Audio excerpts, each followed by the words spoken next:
Rain pelts my black umbrella in a steady, merciless rhythm as I stand alone at the edge of my mother's grave. The cemetery stretches before me, a field of granite markers and sodden flowers under a dismal Seattle sky.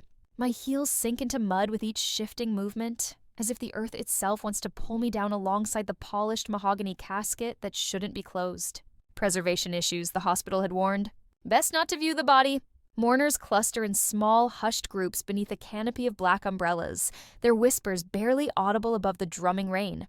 Aunt Susan catches my eye from across the grave, her face a mask of composed grief as she clutches a bouquet of lilies now drooping in the downpour. I scan the gathered faces once more, searching for the one person who should be here but isn't. "If you can hear me, Mom," I whisper, "please give me a sign that any of this makes sense." Only the rain answers, trickling down my neck despite my umbrella's protection. From the corner of my eye, I notice a woman in hospital scrubs standing apart from the other mourners. She watches me with an expression I can't quite read, something beyond sympathy, closer to unease. When our eyes meet, she turns away quickly, hurrying toward the parking area. Something about her seems familiar, but grief has made everything foggy. My phone buzzes in my coat pocket. I shouldn't check it. Not here at my mother's graveside, but hope flickers briefly that it might be him that my father might have a legitimate reason for missing his wife's funeral. "Sorry, honey, emergency meeting in Hawaii? Call you later." The text message blurs as rain splashes onto my screen, or maybe it's tears. I swipe the notification away, then hesitate before opening Instagram. I know what I'll find, but I need to see it anyway. There he is. Douglas Hayes, respected real estate developer, smiling broadly beside his young assistant Miranda Voss against a backdrop of swaying palms and sunset. "New Horizons," reads the caption, posted 3 hours ago. The image summons a memory from 3 months earlier, my father's voice booming through my mother's art gallery after hours. I'd arrived to pick up Mom for dinner, freezing in the doorway at what I was witnessing. "It's part of the company now, Eleanor," he had shouted, looming over my mother's slender frame. "You signed the papers." I signed nothing. Mom had replied, her voice steady despite her trembling hands. "The gallery stays mine." The funeral director touches my elbow gently, pulling me back to the present. "Miss Hayes, whenever you're ready." I nod, realizing the other mourners have already begun drifting away. Time to drop the ceremonial handful of dirt onto the casket of the woman who taught me everything, except how to live without her. The drive home from the cemetery passes in a blur of windshield wipers and brake lights. I take the long route, past my mother's beloved art gallery in the heart of downtown. The familiar storefront that once showcased local artists now sports a garish banner. "Coming soon, Hayes Luxury Properties." My stomach twists as I slow the car, remembering how my mother's eyes would light up when describing her latest exhibition, 2 weeks after her unexpected heart attack, and already her legacy is being erased. My apartment overlooking Lake Union feels hollow when I finally arrive, dripping rainwater onto the hardwood floors. I peel off my soaked coat and kick off my mud-caked heels, seeking comfort in the familiar. A framed photo on my dresser catches my eye, my mother at the gallery opening 5 years ago, vibrant and smiling, champagne glass raised in triumph. "You always fought for what was yours," I whisper to her image. Unlike me, I've spent my entire architectural career at Hayes Development, working twice as hard as anyone else, just to prove I wasn't there through nepotism, yet always existing in my father's shadow, always seeking his approval while fearing his criticism. The phone rings, my father's name flashing on the screen. I consider ignoring it, but 28 years of conditioning doesn't vanish overnight, even on the day of your mother's funeral. "Brittany, we need to discuss some necessary paperwork." His voice is all business, as if we'd just left a boardroom meeting rather than my mother's burial. "What paperwork?" I ask, though I already suspect. "I need you to sign some transfers. Your mother's estate there are formalities, documents that need your signature as next of kin. I'll have them ready tomorrow." I close my eyes, picturing him in his Hawaiian hotel, perhaps still wearing the lei from the Instagram photo. I need time. The silence that follows speaks volumes. Douglas Hayes doesn't hear no very often, especially from me. "Time is money, Brittany," he says finally, ice-coating each syllable. "Tomorrow." The line goes dead before I can respond. Outside my window, thunder growls across Lake Union as lightning briefly illuminates the churning water. I press my palm against the cold glass, watching my reflection waver in the sudden flashes of light. "I won't let you erase her," I whisper to the storm. My phone buzzes again at midnight. I've been sitting in darkness for hours, rain still lashing against the windows as I try to make sense of a world without Eleanor Hayes in it. I grab my phone, expecting another demand from my father. The contact name stops my breath. Mom. My fingers tremble as I unlock the screen to read the message. I'm not dead, come to the cemetery now. I stare at the screen, heart hammering against my ribs. My mother's phone had gone missing at the hospital, the nurses said. It must have been misplaced during the chaos of her cardiac arrest. I grab my coat and keys, hand trembling as lightning flashes once more, casting grotesque shadows across my apartment walls. The windshield wipers battle against sheets of rain as I race toward the cemetery, my tires hissing against wet pavement. Seattle drowns beneath a midnight downpour that turns streetlights into blurred halos. Each flash of lightning makes me flinch, illuminating the impossibility of the message still glowing on my phone's screen. I'm not dead, come to the cemetery now. My mother's voice echoes in my head as I grip the steering wheel tighter. Eleanor Hayes died of a heart attack. I watched them lower her casket into the ground this morning, yet something about the closed casket, the missing phone, the nurse who wouldn't meet my eyes, pieces of a puzzle I can't assemble. I turn into the cemetery entrance, headlights cutting through the darkness. The gates should be locked at this hour, but they stand open, as if expecting me. Through the rain-streaked windshield, I spot a silver SUV parked near my mother's fresh grave, its lights off. A solitary figure stands beneath a massive oak tree, sheltered somewhat from the downpour. My heart hammers against my ribs as I park and kill the engine. Rain pounds against the roof in a deafening crescendo as I fumble for my umbrella, then abandon it. What does getting wet matter anymore? I push open the car door and step into the storm. The beam of my headlights catches the figure as I approach, and I freeze mid-stride. It can't be. It's impossible. But there she stands, pale but unmistakable. My mother, Brittany. Her voice carries over the rain. A sound I never thought I'd hear again. I can't move. Can't speak. She steps forward and takes my trembling hand, pulling me toward the SUV. Quickly. We don't have much time. Inside the vehicle, the sudden silence after the rain feels deafening. Eleanor Hayes sits beside me, very much alive, her hands folded in her lap. Water drips from my hair, my clothes, pooling on the leather seat beneath me. How? My voice breaks. I reach out to touch her face, half expecting my hand to pass through her like a ghost. But her skin is warm, real. Douglas has been threatening me for months, she says, her voice steady but quiet. He's been tampering with my heart medication. The words hang in the air between us. My father, the respected businessman, the community leader, the man who raised me. A would-be murderer? Martha Keegan, the nurse you saw at the funeral, she noticed something was wrong. She saw your father switching my pills the day before my supposed heart attack. My mother's fingers twist together. She helped me fake my death. There was a car accident victim, similar build, similar age. The doctor signed the certificate, thinking he was helping a domestic abuse victim escape. I stare at her, processing the unthinkable truth. The closed casket, the hurried funeral. My father's absence not to attend an emergency meeting, but to celebrate what he thought was his success. I don't understand. Why would he? Dizzy. My mother reaches into her bag and pulls out her phone. Listen. She presses play on a recording. My father's voice fills the car, clinical and cold. She's worth more dead than alive. Rain drums against the roof as my mother continues unfolding a nightmare. Douglas Hayes, respected real estate developer, pillar of the Seattle business community, had been plotting her death for months. His young assistant Miranda Voss wasn't just his mistress, but his co-conspirator. It's about control of the company, my mother explains. My 41% of shares. With me gone and you manipulated into signing them over, Douglas would have complete control. The pieces clicked together with sickening clarity. The transfer papers he wanted me to sign tomorrow, the rushed timeline, the Hawaiian business trip that was really a celebration of his successful plot. Martha smuggled me to a safe house outside Portland, my mother continues, showing me documents detailing offshore accounts, a folder of evidence she'd been gathering. We had to move quickly. I stare at a bottle of pills in her hand, not her usual heart medication, but foreign tablets with unfamiliar markings. The truth crashes over me with the force of the storm outside. He tried to kill you, I whisper, the words burning my throat. My mother nods, her eyes never leaving mine. And he would have succeeded if Martha hadn't been paying attention.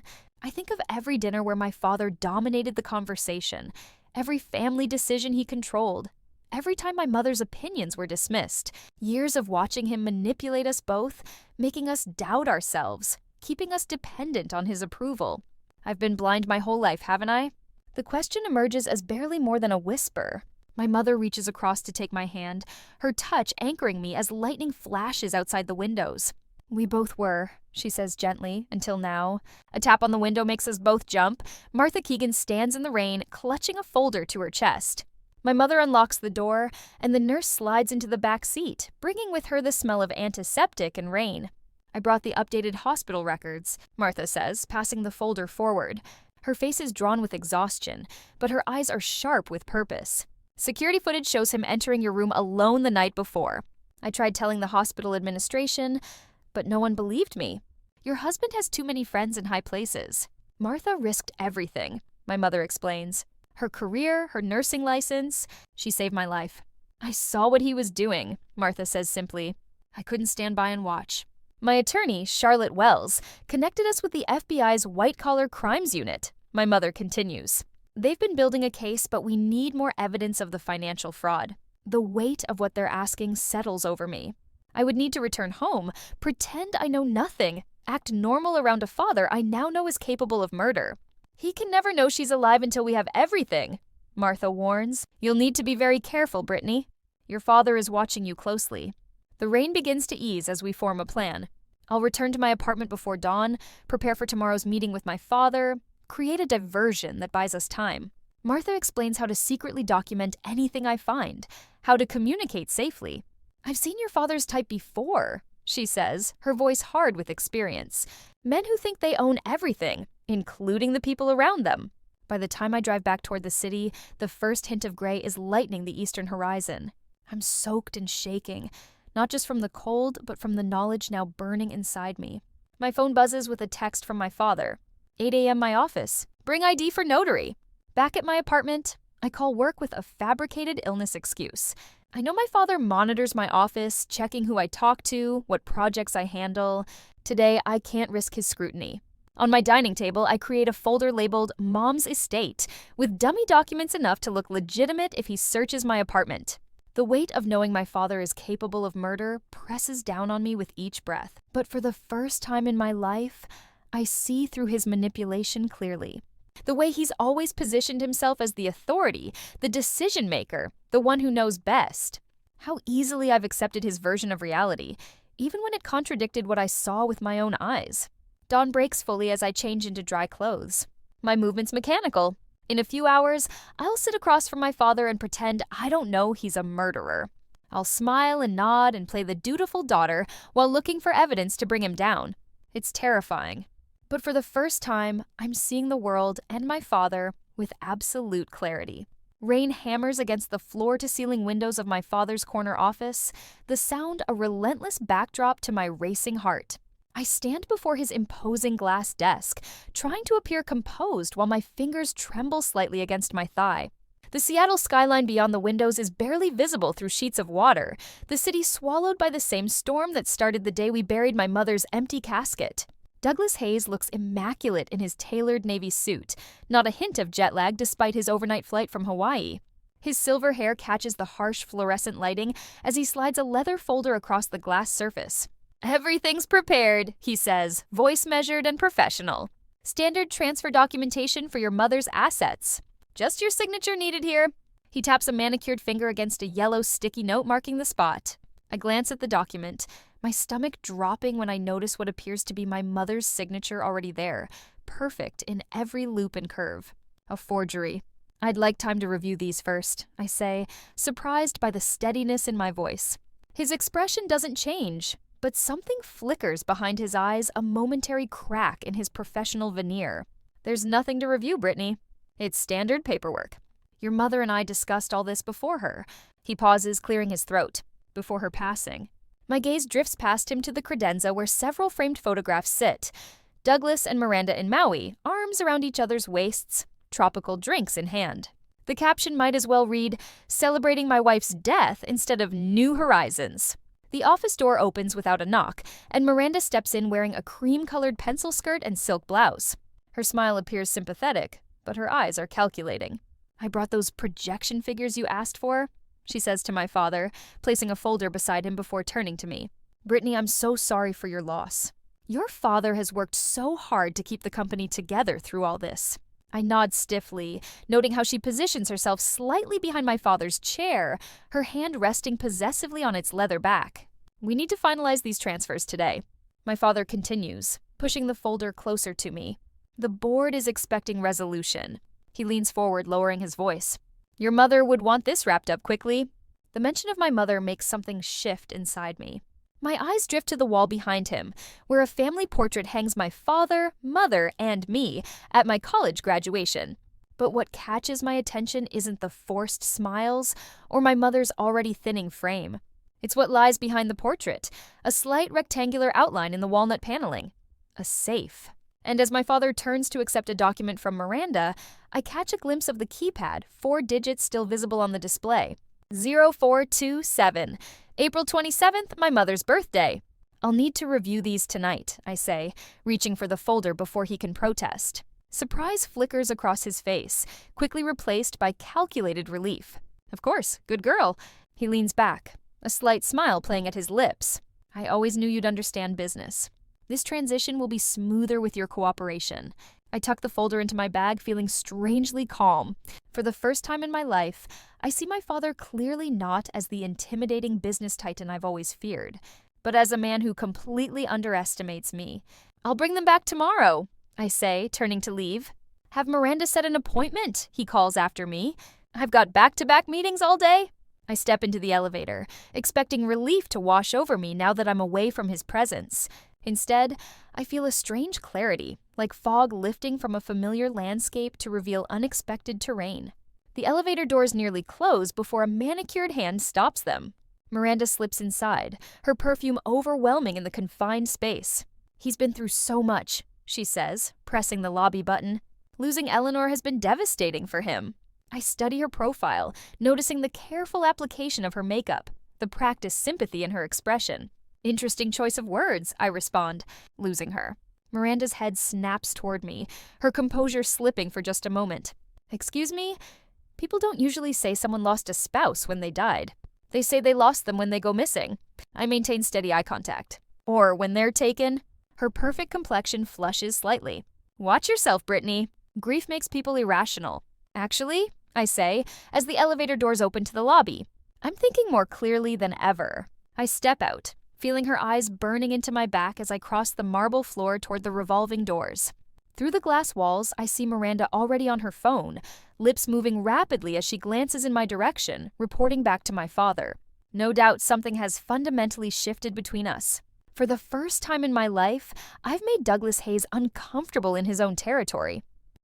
The afternoon rain has lightened to a drizzle as I walk 6 blocks to Westlake Coffee, constantly checking to ensure I'm not followed. Inside, Martha Keegan sits at a corner table, her hospital scrubs replaced by jeans and a raincoat. Beside her is a slender woman with silver-streaked hair pulled into a severe bun. Brittany, Martha says, standing to greet me. This is Charlotte Wells, your mother's attorney. Charlotte's handshake is firm, her gaze assessing. Your mother speaks highly of you. The FBI needs concrete evidence of financial fraud. She continues without preamble, keeping her voice low. They've been watching your father for months, but they need something definitive to move forward. Martha slides her phone across the table, showing security footage of a hospital corridor. This was taken the night before your mother's supposed death. Douglas entering her room alone, 15 minutes before her first cardiac episode.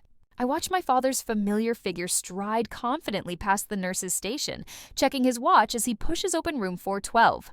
My phone vibrates with an incoming call, an unlisted number. I answer hesitantly. Brittany. My mother's voice, weak but unmistakable. The offshore accounts were just the beginning. There's more. Miranda isn't just his assistant, she's his partner in everything. I grip the phone tighter. How much do they know at the FBI? A new voice joins the conversation. Agent Morales, White Collar Crimes Unit. We have fragments, Ms. Hayes, but we need the complete picture. Your father keeps a flash drive in his office safe. That's where he stores everything incriminating too sensitive for servers or clouds. I think of the safe behind the family portrait, the keypad displaying my mother's birthday. I know how to get it. Martha leans forward. How? I've been invisible to him my whole life. That's about to become useful. I explain what I've seen. The safe, the keypad code, my access card that still works after hours. Charlotte taps her pen against her legal pad. If you're caught, it's breaking and entering. I'm an employee entering my workplace. I counter, and the documents in that safe may prove he tried to kill my mother. Martha checks her watch. I can create a diversion call about a discrepancy in your mother's medical records. That should keep security busy for at least 15 minutes. Charlotte tears a sheet from her pad, writing rapidly. I'll have these documents ready in case you're questioned. Legal representation. Cease and desist against any charges your father might fabricate. I look between these women, strangers days ago, now risking everything to help me. A realization washes over me, powerful in its simplicity. My whole life I've been afraid of him, I whisper. Not anymore. Night falls as I drive back to the Hayes building, city lights reflecting in puddles from the day's rain. For the first time, I'm not reacting to my father's moves, I'm making my own. The underground parking garage is nearly empty at 9 p.m. I use my employee access card at the service entrance, heart thudding as the reader blinks green. Martha's diversion must have worked. The security desk is vacant. A half-eaten sandwich and coffee abandoned. I disable the hallway camera with the phone jammer Martha provided, then make my way to the executive floor. Each step echoes in the empty corridor, my breath coming in shallow bursts. My father's office door yields to my employee keycard. Inside, darkness is broken only by the city lights filtering through rain-streaked windows. I move to the family portrait, fingers trembling as I slide it aside to reveal the keypad. 0427. Nothing happens. I try again, more carefully. 0427. Still nothing. My mind races. What if he changed it? What if I misread the numbers? I close my eyes, forcing myself to think. April 27th, my mother's birthday. But the company started in 1987. Maybe.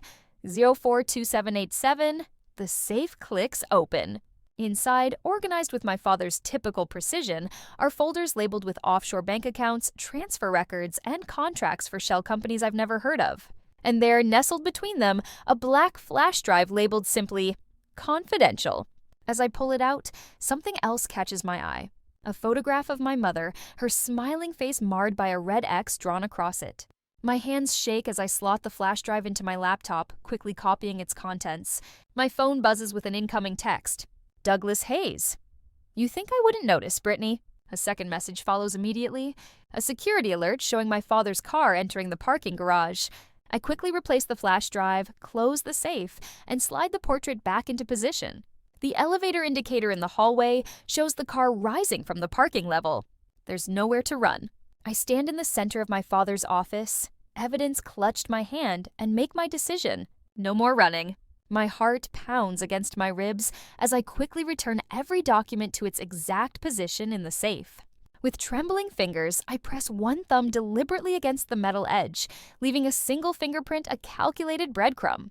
The conference room adjoining my father's office offers the only escape route, its door ajar just enough for me to slip through as the elevator dings in the main hallway. From my hiding place, I watch Douglas stride into his office with Miranda trailing behind him like a sleek shadow. Their reflections distort in the glass walls as they move directly to the portrait concealing the safe. She's been here, Douglas mutters, examining the keypad with narrowed eyes. His voice carries through the thin wall as he swings the safe door open, inspecting the contents. Miranda presses a manicured hand against the wall, leaning closer. She couldn't have gotten far. Security is watching all exits. Check her office, Douglas orders, slamming the safe shut with enough force to rattle the family portrait. I want to know exactly what she took. I press myself against the wall as they split up, Miranda's heels clicking toward the elevator while Douglas rifles through papers on his desk.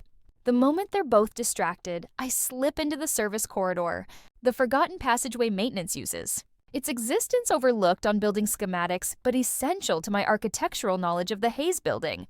The flash drive burns in my pocket as I navigate the dimly lit hallway, past storage closets and electrical panels, emerging finally into the parking garage 2 floors below. The next morning, my phone erupts with notifications. 12 missed calls from Douglas, 8 from Miranda. 3 voicemails, each more threatening than the last. Come home, Brittany. Let's talk this through like adults, my father's voice says in the first message, deceptively calm. The second, whatever you think you have, it won't hold up. You're making a terrible mistake. The third chills my blood. Perhaps another funeral will be needed if this continues. Your choice. When I arrive at work, whispers follow me through the corridors. My office door stands open, though I'd locked it yesterday. Inside, drawers hang open, files displaced, my computer obviously searched. From across the office landscape, I spot Miranda huddled with my coworker Jessica, both glancing my way with furrowed brows. We're concerned about her mental state, Miranda says loudly enough for me to hear. Grief affects people in unpredictable ways. By lunchtime, my corporate credit card is declined at the cafe across the street. When I check my banking app, access has been revoked. A notification appears from Hayes Financial Services. Accounts temporarily frozen for your protection during this difficult time. Outside my apartment that evening, an unfamiliar black sedan idles across the street, its occupant obscured behind tinted windows. When I drive to the grocery store, the same car follows 3 lengths behind. I don't return home that night. You've got enough for us to start moving, Charlotte tells me over a secure line from a budget hotel room I've paid for in cash. Her voice is firm with restrained excitement. I've transferred the files to a secure server. Agent Morales confirmed they've traced 2 shell companies already. Is my mother safe? I ask, watching raindrops trace jagged patterns down the window. Martha arranged secure transportation to the safe house yesterday, Charlotte answers. They've doubled security precautions. He's going to keep coming after me, I say, watching headlights sweep across the parking lot, checking for the black sedan. That's what cornered predators do, Charlotte replies. But evidence doesn't disappear just because he wants it to. I remember the countless times my father's disapproval silenced me, how his raised eyebrow could redirect my entire life's trajectory. He taught me to fear him, I whisper. Now I'll teach him to fear the truth. 2 days later, Douglas calls an emergency family meeting at my Aunt Susan's house. I don't attend, but the details reach me through Susan's furious phone call afterward. He had the nerve to say you're unwell with grief. Susan fumes. Talked about temporary guardianship proceedings, Brittany. Said you're not yourself and need supervision. What did everyone say? I ask, pacing the new hotel room. My 3rd in 5 days. Dr. Levin refused to sign anything, said he'd examined you after your mother's funeral, and found you perfectly sound, Susan explains. And I asked some pointed questions about his relationship with Miranda. The timing seemed convenient, I said. I smile faintly, picturing my father's face as his usually compliant family questioned him. There's more, Susan continues. 3 board members received anonymous emails about financial irregularities. Douglas is furious, demanding an investigation into corporate espionage. Charlotte calls that evening, her voice triumphant. We've filed an emergency injunction against the guardianship attempt. Martha provided a sworn statement about the medication tampering. They can't touch you legally now. Even better news arrives the following day. Eleanor recorded a video testimony with the FBI, Agent Morales tells me, during our secure call. Date stamped and notarized. We're ready to move on the financial charges, but we need you at the safe house. A car will pick you up at 8 tonight. The black sedan no longer follows me. Douglas's attention now diverted by the legal storm brewing around him. In its place, an unmarked federal vehicle maintains discreet distance, ensuring my safety until I reach the safe house. I watch Seattle's familiar skyline recede in the rearview mirror, rain washing down the windows as we head toward Portland. My phone buzzes with news notifications. Hayes' development stock drops 17% on governance concerns. Another text arrives from my father. This can all go away, Brittany. 1 meeting. That's all I ask. I don't respond. The next morning brings a federal subpoena for Douglas's financial records, according to Charlotte's update. 3 board members have requested an emergency meeting. Miranda's deleted all her Instagram photos with him. Martha tells me when I finally arrive at the safe house, exhaustion washing over me as I cross the threshold into safety. She's distancing herself, rats deserting the sinking ship. My mother waits inside, pale but standing, her eyes bright with resolve. For the first time since the funeral, we embrace, planning our final confrontation while rain taps against the windows. That evening, an unexpected text arrives from Miranda. He's not who I thought he was. Be careful. Agent Morales updates us as darkness falls. He appeared on a business news segment today, looked disheveled, kept losing his train of thought. He's liquidating accounts, Brittany, making preparations to flee. My mother and I exchange glances across the safe house kitchen table, both recognizing the cornered animal preparing for escape. I think of all the times Douglas Hayes made others run from him, all the lives disrupted by his calculated cruelty. ADM. He's not running from this, I say, finally feeling strength replace fear. Not from us. 2 days later, Douglas's attorney slides a thick manila folder across the polished conference table. His voice is professionally detached, but his eyes betray calculation as they track my reaction. A reasonable settlement offer, Ms. Hayes. Sign the non-disclosure agreement, drop all allegations, and your accounts will be restored immediately. He adjusts his tie, a nervous tell-I catalog. Your position at Hayes Development awaits your return. Your father is eager to put this unfortunate misunderstanding behind you both. I leave the folder untouched. Rain streams down the office windows, casting wavering shadows across the document that would erase my mother's truth. Unfortunate misunderstanding? I repeat, tasting the bitterness of the words. Is that what we're calling attempted murder now? The attorney's smile tightens. Your father asked me to remind you that he's prepared for years of litigation should this continue. He's devastated by your accusations. The conference room door opens. Uncle David enters, my father's oldest friend. His face a mask of practiced concern. Brittany, please, think about what you're doing to this family. His voice drops to a confidential whisper. Your father hasn't slept in weeks. He misses you. I stand, gathering my coat. Tell him I said hello. Back at the safe house, Charlotte paces the kitchen, phone pressed to her ear. Her expression darkens as she listens, and my stomach knots before she even speaks. The federal judge delayed the arrest warrant. She sets the phone down carefully. Too carefully. They need additional evidence linking Douglas directly to the medication tampering. Eleanor looks up from her tea, face pale beneath the kitchen's harsh fluorescent light. How much more evidence do they need? We have the recordings, the offshore accounts. Martha's nursing license has been temporarily suspended pending investigation. Charlotte interrupts gently. And Miranda has disappeared, along with some key financial documents. My mother's hands begin to tremble. Weeks of hiding has worn her thin. The constant vigilance, the stress of playing dead while my father lives freely, it shows in the new lines around her eyes, the way her clothes hang loose on her frame. There's more, Charlotte continues, avoiding my gaze. Your father's legal team has filed motions to access cell tower data from the area surrounding this property. They're getting close, Brittany. Eleanor sets down her cup with a clatter. I can't hide forever. My heart. She presses a hand to her chest, breathing shallow. The medication I'm on now isn't enough. I need to see my regular doctor. I watch rain streak the kitchen window, thinking of all the times I've acquiesced to my father's will, all the times I swallowed my words to keep peace. The pattern stretches back through my entire life. A daughter trained to yield, to accommodate, to shrink. We're done hiding, I announce, the decision crystallizing as I speak. Eleanor looks up sharply. What are you planning? Exactly what he fears most. I meet her eyes steadily. The truth. 2 nights later, headlights cut through sheets of rain, sweeping across the safe house windows as a car pulls into the gravel driveway. Eleanor retreats to the hallway as instructed, out of sight but within earshot. Charlotte stands ready with her phone, Agent Morales on speed dial. The pounding on the door reverberates through the small house. My father's voice bellows through the wooden barrier. Open up, Brittany! Let's end this game! I count to 10, breathing deeply, then open the door. Rain lashes sideways, soaking Douglas Hayes within seconds. His tailored suit clings to his frame, his normally perfect hair plastered against his forehead. Despite his disheveled appearance, power radiates from him the same intimidating energy that kept me compliant for 28 years. I step back, allowing him entry but saying nothing. He bursts in, trailing rainwater across the hardwood floor. You've destroyed everything. His voice shakes with barely controlled fury. Years of work, my reputation, the company, all because you couldn't simply sign the papers. I maintain eye contact, refusing to look away as I once would have. Is that why you're here? For my signature? You don't understand what's at stake. He runs a hand through his wet hair, pacing the small living room. Your mother was going to ruin everything I built. She never understood business. The necessary sacrifices. Douglas. The voice from the hallway stops him mid-sentence. He freezes, color draining from his face as Eleanor steps into the light. She looks frail but resolute, her presence undeniable.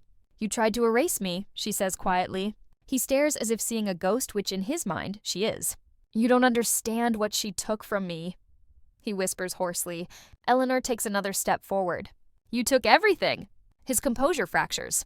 With a guttural sound, he lunges toward Eleanor. Before he reaches her, the front door bursts open. FBI agents flood the room, led by Agent Morales, weapons drawn. Through the rain-streaked window, I glimpse Miranda watching from a car across the street, her face pale in the dashboard light. Douglas Hayes, Morales announces clearly. You're under arrest for fraud, embezzlement, and attempted homicide. As they handcuff him, I step closer, meeting his eyes one final time. You were under investigation the moment you moved that money offshore. Did you really think I wouldn't notice the transfers? I'm an architect, Dad. I notice details. Eleanor approaches slowly, her voice steady. You destroyed yourself, Douglas. Charlotte enters with a thick evidence binder. We have everything, Douglas.